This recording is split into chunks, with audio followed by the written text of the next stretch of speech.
My journey began on a morning when my editor called to offer me an opportunity I could not refuse. She wanted me to travel to Clearwater, Florida, to cover a new beachfront resort opening for a popular travel magazine.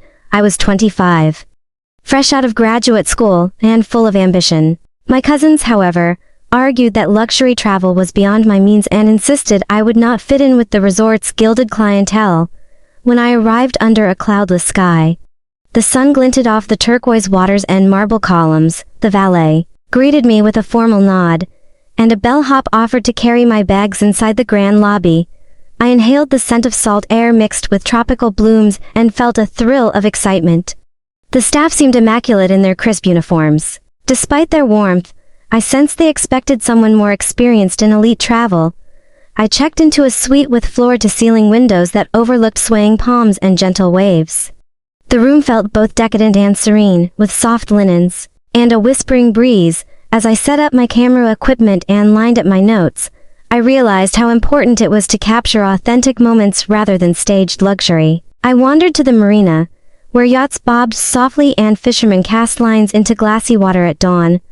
Over lunch at an open-air cafe shaded by colorful umbrellas, I interviewed a young concierge named Elena. She shared tales of guests who found inspiration beside the pool and of families who created lifelong memories on the tennis courts. I scribbled notes while savoring citrus shrimp tacos and key lime pie. Elena glanced at me knowingly and asked about my impressions. I hesitated before admitting I felt still unexpectedly vulnerable among so much opulence. That afternoon I joined a guided tour to observe how staff managed behind the scenes. I watched gardeners prune vibrant hibiscus bushes and maintenance crews polish brass fixtures in the silent corridors. A chef invited me into the kitchen to sample fresh ceviche and explained how local fishermen supplied the ingredients daily. I listened to their dedication and realized that true luxury relies on countless small acts of care simply rather than grand facadas alone. As dusk settled, I strolled along a boardwalk, listening to the beat of steel drums and the gentle rumble of waves against pilings. I thought about my cousins' comments and the way they measured success by flashy displays and social clout. Here, beneath the glowing sky, I felt more at home than ever. My camera lay ready on my shoulder, and I realized that I was witnessing genuine warmth that few visitors would truly perceive. The morning after, I rose early and joined a yoga session on a wooden deck overlooking the horizon. The instructor guided a group through sun salutations as the sky blazed with pink and gold. I closed my eyes, feeling the day's warmth against my skin, and centered my thoughts on meaningful observations rather than glances. In that moment, I understood the true purpose of my assignment: to tell the story behind every smile and quiet dedication. Later that day, I shadowed a housekeeper named Maria who showed me the art of transforming a guest room. She replaced used towels with white ones, folded bathrobes neatly, and garnished the minibar with local chocolates.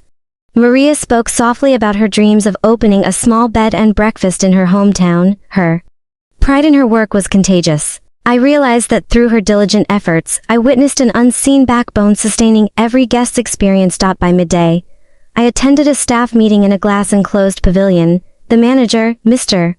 Caldwell, spoke about upcoming events and seasonal promotions. He emphasized the importance of cohesive teamwork and authentic service. As I observed the group, I noted their genuine camaraderie and mutual respect. When it ended, Mr. Caldwell invited me to share my observations. I praised their dedication and suggested highlighting personal stories in my article. The staff response surprised me deeply. After the meeting, I wandered through the resort's sprawling gardens where hibiscus bloomed in riotous color. The afternoon breeze carried the chatter of children at the nearby pool and the call of seabirds. I reflected on how my cousins defined fitting in by designer labels and soirees. In contrast, here I saw genuine belonging built on respect, passion, and collaboration. Holding my notebook close, I felt determined to share these truths with magazine's readers. As evening approached, a gala cocktail reception unfolded beneath swaying palms draped in fairy lights. I mingled with guests from business conferences and honeymooners seeking romance. A guest complimented my thoughtful questions and mentioned reading my past articles. I felt a swell of pride. When I introduced myself as a newcomer to luxury travel writing, many expressed admiration for my fresh perspective. They saw authenticity in my approach where my cousins had only seen inexperience before I returned home. Several staff members thanked me for noticing efforts and treating them with respect. They said my voice would allow their work to shine beyond the resort's brochures. I felt tears at my eyes as I realized that fitting in did not require expensive clothes or insider status, but genuine empathy and curiosity. As I packed my bags, I smiled, ready to convey the real magic that pulses every corner of this place. I returned home energized from my trip in clear water. My suitcase still smelled of salt air and jasmine from the resort's tropical gardens. I sat down at my desk and opened my laptop to begin drafting the article for my editor. The blank screen felt intimidating after witnessing so many stories behind the resort's shimmering facade. I poured coffee into a chipped ceramic mug and remembered Maria's gentle smile as she straightened towels. With each keystroke I captured small moments of devotion and warmth. The next morning my inbox held an email from my editor with a subject line marked revisions. I read her comments carefully as I sipped another cup of coffee. She praised my vivid descriptions, but asked me to tighten the narrative and focus on 2 or 3 key staff profiles. I felt a pang of disappointment at cutting parts of my favorite passages. Then I remembered Elena's infectious laughter in the open-air cafe and the early morning yoga session on the deck. I realized the assignment was an opportunity to deepen readers' connection to the people who made the resort sparkle. As I worked through her suggestions, I heard my cousins' voices again, doubting my ability to write effectively about luxury travel. They had insisted I didn't fit among opulent surroundings and that my background in mid-level journalism would show. I typed a response to them in my head, outlining the value of empathy over entitlement. I pictured Mr. Caldwell's pride as he introduced me to his team at the staff meeting. I reminded myself that being an outsider allowed me to observe details insiders might overlook. With renewed determination I polished each paragraph until the story shone. When I submitted the revised draft, my editor responded that afternoon with enthusiastic approval. She said she had never read a resort feature that felt so personal and engaging. My heart raced as she promised prime placement in the upcoming issue. A week later the magazine arrived at my door. Glossy and gleaming, with my byline in elegant type. I flipped to the features spread and saw my photographs alongside my words, each sentence reflecting the authentic care I had witnessed. My parents beamed when they saw the issue, and even my cousins offered congratulations. Shortly after publication my editor called again with a new opportunity. She wanted a follow-up piece focusing on the resort's upcoming summer festival and its team of event coordinators. The assignment included a return trip to Clearwater to profile the staff members orchestrating the gala under swaying palms. I hesitated briefly, aware of my cousin's earlier skepticism, but excitement won out. I booked my flight that same day, eager to immerse myself once more in the rhythms of the resort and to share the stories that unfolded behind the scenes. Back on the sun-drenched grounds I was greeted by familiar faces. Elena waved from the concierge desk, where she now championed special requests for honeymooners and conference attendees. Maria paused in her housekeeping duties to hug me and show off the newly designed turn-down service she had helped implement. I felt welcomed not as an outsider, but as a friend and storyteller trusted to reveal the resort's human heart. My notebook quickly filled with notes about floral arrangements, lighting designs, and late-night rehearsals for a steel drum performance. Throughout the week I shadowed the event planners as they coordinated vendors, managed last-minute changes, and ensured every detail met the resort's high standards.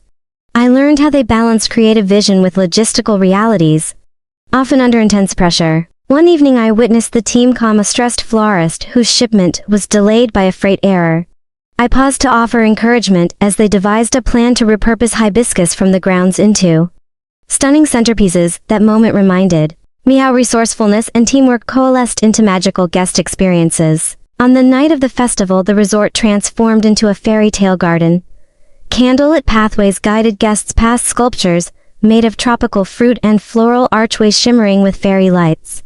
I watched families dance beneath the stars, couples share whispered toasts, and children chase firefly lanterns across manicured lawns. As guests applauded a surprise steel drum encore, the event planners emerged to accept heartfelt thanks from Mr. Caldwell.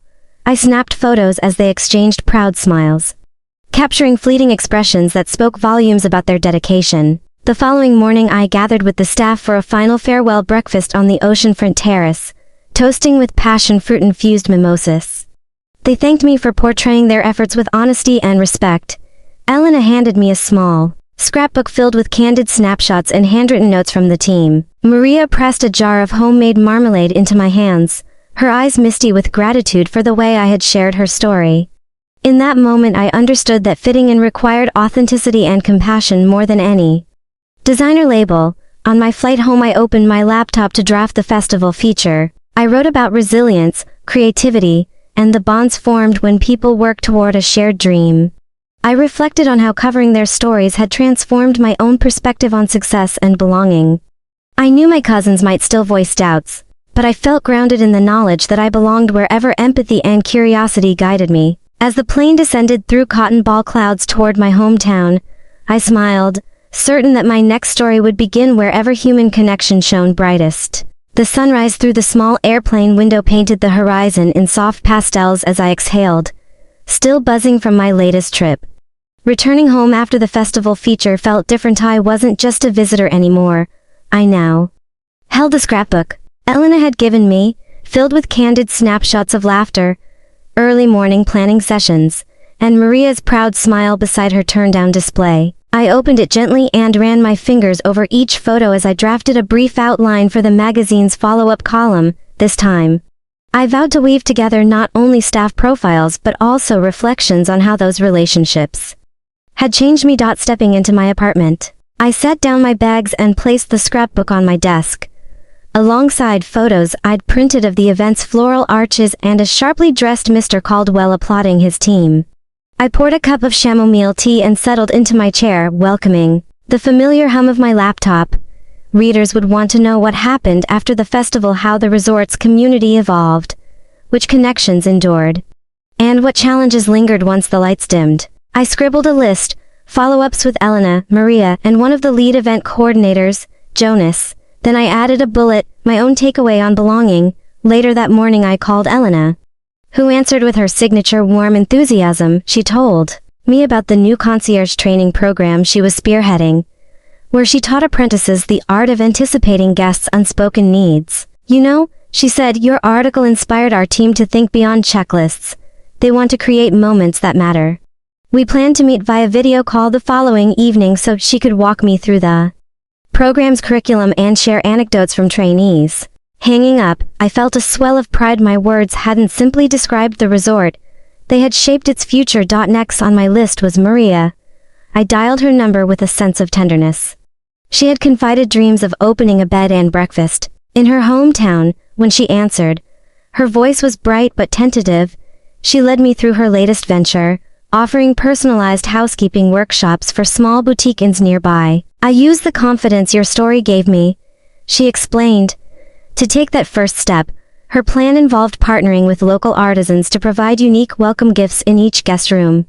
I suggested including brief guest surveys to capture feedback, then share those insights in a follow-up piece. Maria's gratitude and her blossoming entrepreneurship reminded me that storytelling can spark real-world change. My call with Jonas, the head event coordinator, revealed another layer of resilience. He described how the summer festival had drawn attention from travel bloggers and social media influencers, leading to an influx of last-minute booking requests the following season. We're short-staffed, he admitted, but the team's morale is high. He invited me to interview two new assistants who had joined after reading my festival article online. I noted their names, Priya and Marcus, and arranged individual calls. Each conversation enriched my understanding of what sustained that resort community, not just shared goals but mutual respect and openness to new ideas, even from a young writer who had once doubted her place. With those interviews scheduled, I carved out time to reflect on my own journey. In my journal, I recalled my cousin's earlier comments. You don't fit, they had said, yet here I was, a 25-year-old writer gaining real influence on a luxury travel destination. I revisited the moments when I felt vulnerable, the first night at the gala reception, when I fumbled formal conversation, and the new mother at the pool whose accent I struggled to understand. Moving beyond those insecurities had required genuine curiosity, active listening, and willingness to reveal my own imperfections. This personal insight would be the thread binding my article's 3 parts: skepticism overcome by empathy over. The next 2 days, I transcribed calls and organized quotes. Priya spoke eloquently about the teamwork that unfolded in the festival's final hours, when a rainstorm threatened the outdoor stage. She described how Marcus and two maintenance workers rigged an improvised canopy from spare linens to protect the sound system. Marcus's narration brimmed with humor. He laughed, recalling how a startled seagull had joined their effort, perching on Jonas's cap and refusing to leave until after the encore. These anecdotes illustrated the resort spirit, collaboration in face of unpredictability, laughter as essential ballast. By midweek I drafted the features, beginning a vivid recounting of that sunset rainstorm, the flurry of activity, and the final triumph when steel drums rang out over dry lawns. I wove in first-hand observations how I watched from the sidelines, notebook in hand, struck by the way shared adversity strengthened bonds. Then I transitioned to Elena's training program, detailing how her apprentices now greeted guests, with creative welcome notes inspired by my article. Next came Maria's workshops and her artisan-made gift collaborations, complete with a sidebar of her B&B plans. I concluded with a reflection on belonging, how two-way storytelling transforms both subject and observer. That draft felt alive but unwieldy, so I set it aside overnight. The next morning I returned to my desk with fresh eyes and tightened transitions, trimming redundant phrases and sharpening dialogue. I made sure each staff member's voice shone distinctly, that their names appeared alongside their roles to foster reader connection. I added a closing paragraph acknowledging my cousins.